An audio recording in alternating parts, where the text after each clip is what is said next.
સ્વામી તારા રૂપે આજ શ્રીજી મળ્યા, પ્રમુખ સ્વામીના રૂપે આજ શ્રીજી મળ્યા. શ્રી સ્વામિનારાયણ ભગવાનની જય. અક્ષર પુરુષોત્તમ મહારાજની જય.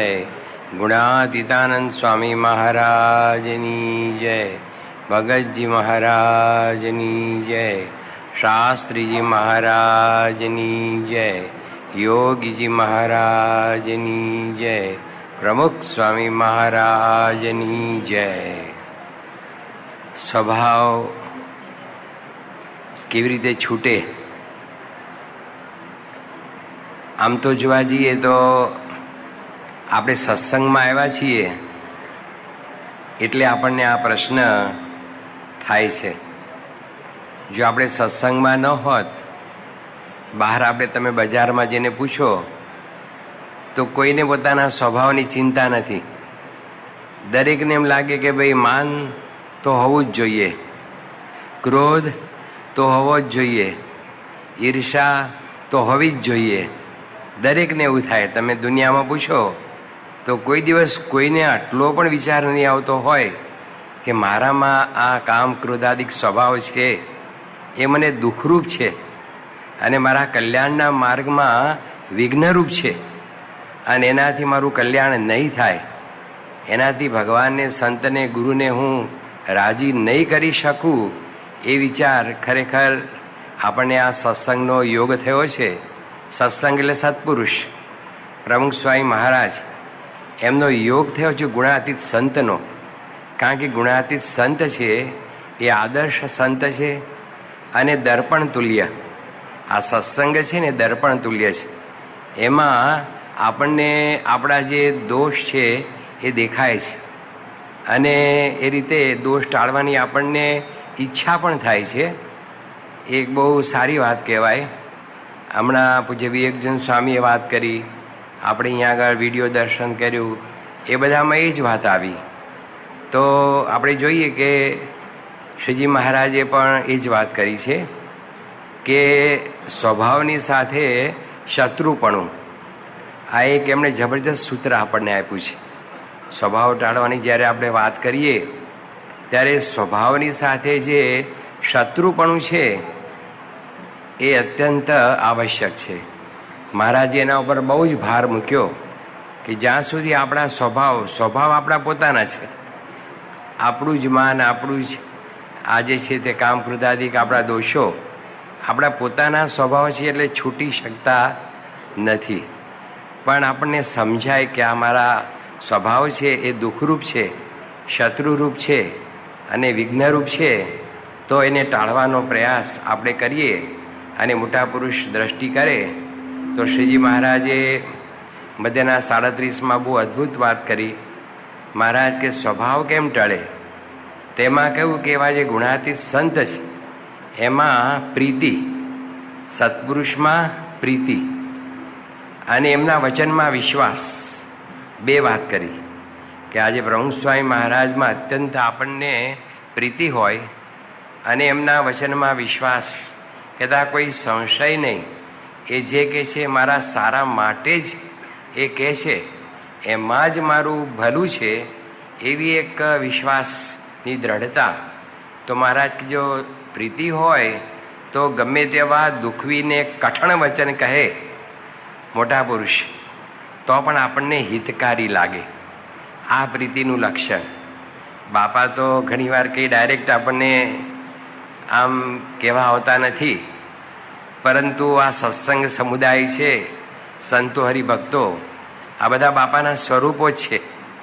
તે એમના દ્વારા પણ ક્યારેક આપણને આ પ્રકારનો અનુભવ થાય તો એ વખતે પણ જે છે આ શબ્દો આપણે યાદ રાખીએ કે જો પ્રીતિ હોય તો અને વિશ્વાસ હોય તો ગમે તેવા દુઃખવીને કઠણ વચન કહે તો પણ હિતકારી. આ ક્યારે બની શકે?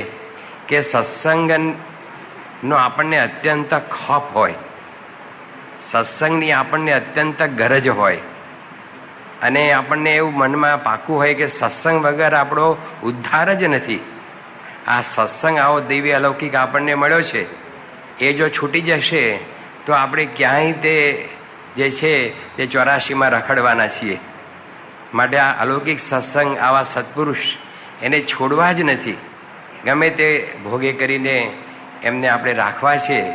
તો બે વાત મહારાજે કરી કે પ્રીતિ અને વિશ્વાસ હોય તો ગમે તેવા દુખવીને કઠણ વચન કહે તો પણ હિતકારી માને, અને ગમે તેવો તિરસ્કાર કરે તો પણ ગુણ જ લે. ગમે તેવો તિરસ્કાર કરે, આ બધી ઉચ્ચ કક્ષાની વાતો છે. પણ આ મહારાજે આપણને જે છે માર્ગદર્શન આપ્યું છે કે આ રીતે જ્યારે આપણને વર્તાય, તિરસ્કાર કરે, મોટા પુરુષ એ પણ કદાચ તિરસ્કાર કરે અથવા બીજા દ્વારા આપણો તિરસ્કાર થાય તો પણ જે છે તે આપણને એ રીતે સત્સંગમાં કોઈ વાંધો ના આવે અને સત્સંગનો હંમેશા આપણને ગુણ રહે. એ એક વાત મહારાજે મધ્યના 37માં કરી. અને પ્રથમના 78માં પણ મહારાજે અદ્ભુત વાત કરી કે આપણા જે સ્વભાવ છે ને એને ટાળવાને માટે મહારાજે કહ્યું કે સ્વભાવની સાથે શુદ્ધું દ્રઢ વૈર બાંધે. એ જ વાત છે. પણ કેવા શબ્દો ઉકે છે મહારાજ કે શુદ્ધું એટલે સારી રીતે, અને દ્રઢ વૈર બાંધે. જો સ્વભાવ સાથે આપણે શુદ્ધું દ્રઢ વૈર બાંધીએ ને તો ભગવાનને સંત છે એ આપણને સહાય કરે છે અને આપણા સ્વભાવ ટળે છે. એમની દ્રષ્ટિ પડે આપણા ઉપર અને એમની કૃપા થાય અને એ રીતે આપણા સ્વભાવ ટળે. ત્યાં મહારાજે બહુ સ્પષ્ટ કહ્યું કે જો સ્વભાવ સાથે આપણે શત્રુભાવ નહીં રાખીએ, સ્વભાવ સાથે શુદ્ધું દ્રઢ વૈર નહીં બાંધીએ તો ભગવાનને સંત મળ્યા હશે ને, ગુણાતીત સંત, ગુણાતીત ગુરુ આપણને મળ્યા છે, એ પણ આપણને સહાય નહીં કરે. એવું સ્પષ્ટ મહારાજે લખ્યું. ભગવાનને સંત ક્યારે સહાય કરે કે જો આપણે જે છે તે સ્વભાવ સાથે આવો શત્રુભાવ રાખીએ. એટલે સ્વભાવ ટાળવાના ઉપાયની અંદર શ્રીજી મહારાજે આપણને આ વાત કરી. આપણે જોઈએ છીએ કે મહારાજના વખતમાં પણ જે બધા સ્વભાવ, યોગી બાબા કહેતા કે આપણા બધા સ્વભાવ છે ને એમાં સુપ્રિન્ટેન્ડન્ટ સ્વભાવ કોણ? તો હઠ, માન ને ઈર્ષા. માન તો જો કે બધાય સ્વભાવનું મૂળ છે, પણ યોગી બાબા ઘણીવાર આ વાત કરતા. જે સ્વામી વાતોમાં કહ્યું ને કે સત્સંગ થયા પછી આપણે કરવાનું છે શું? તો જાણપણા રૂપ દરવાજે રહેવું અને હઠ, માન ને ઈર્ષાનો ત્યાગ કરો. એવું સ્વામીએ આપણને વાતોમાં કહ્યું કે આ બે વસ્તુ કરવાની છે. જાણપણું એટલે આ સ્વભાવ ટાળવા માટે, અને હઠ, માન, ઈર્ષાનો ત્યાગ કરવો. અલૈયા ખાચરને બધા મહારાજ સાથે ફરતા હતા અને મહારાજની કથા વાર્તા રોજ સાંભળતા હતા અને પ્રસાદ પણ જમતા હતા, બધું જ હતું. પણ જે છે તે સ્વભાવ સાથે શત્રુભાવ નહોતો અને જાણપણું નહોતું. તો જ્યારે મહારાજે પરીક્ષા કરી ત્યારે એકદમ એમનો સ્વભાવ એ ઝળક્યો. ફૈબા હતા, કેટલો બધો મહિમા, મહારાજની સેવા કરતા, પણ એ જ મહારાજને પોતે ચોખ્ખું ચટ કહી દીધું કે ભાઈ આમાં તમે પડતા નહીં, અને આ અમારો ઘરનો ઝઘડો છે, અને તમારે જમવું હોય તો જમો, ન જમવું હોય તો કંઈ નહીં, જતા રહો. હવે આવા જબરજસ્ત પ્રેમવાળા મહારાજ 32 વખત ત્યાં પધાર્યા અને બધી એમની સેવા લીધી. પણ આ સ્વભાવનું કેટલું બળ છે, કેટલી બધી એની પ્રબળતા છે, કેટલા બધા આપણામાં ઊંડા જન્માંતરથી આમ ઘર કરી ગયા છે. તે એને કાઢવા એટલે બહુ જ અઘરું છે. પણ જો ગુણાતીત સંત મળે, જે સંતોએ જે વાત કરી એ પ્રમાણે ગુણાતીતાનંદ સ્વામીનો ગુણ આવ્યો કે કેવા નિર્સ્વાદી સંત છે. તો એ નાગર બ્રાહ્મણનો એ સ્વભાવ નીકળી ગયો. ત્યાં સુરતના પિતાંબર કરીને હતા, અત્યંત રજોગુણી, કપડાં રજોગુણી, પાન ચાવે, આ કરે તે કરે, તેલ ફૂલ અત્તર નાખે, અને એ રીતે આમ એકદમ મગરૂર અને રજોગુણી. પણ જો ગુણાતીતાનંદ સ્વામીનો ગુણ આવ્યો તો એ રજોગુણ નીકળી ગયો અને ભક્ત થઈ ગયા. એટલે બે વસ્તુ સ્વામી બતાવી કે જાણપણારૂપ દરવાજે રહેવું અને હઠમાનની ઈર્ષાનો ત્યાગ કરવો, અને ખાસ કરીને સ્વભાવ સાથે જે આ શત્રુપણું છે એ કાયમ આપણે એનો જે છે તે હિસાબ રાખવો પડે. આપણને છે ને તે આપણે બીજાના સ્વભાવ જોઈએ છીએ કે આવો છે આવો છે આવો છે, પણ આપણને આપણા સ્વભાવ દેખાતા નથી ને એટલે વિચાર નથી આવતો, એટલે આપણે એને ટાળી શકતા નથી.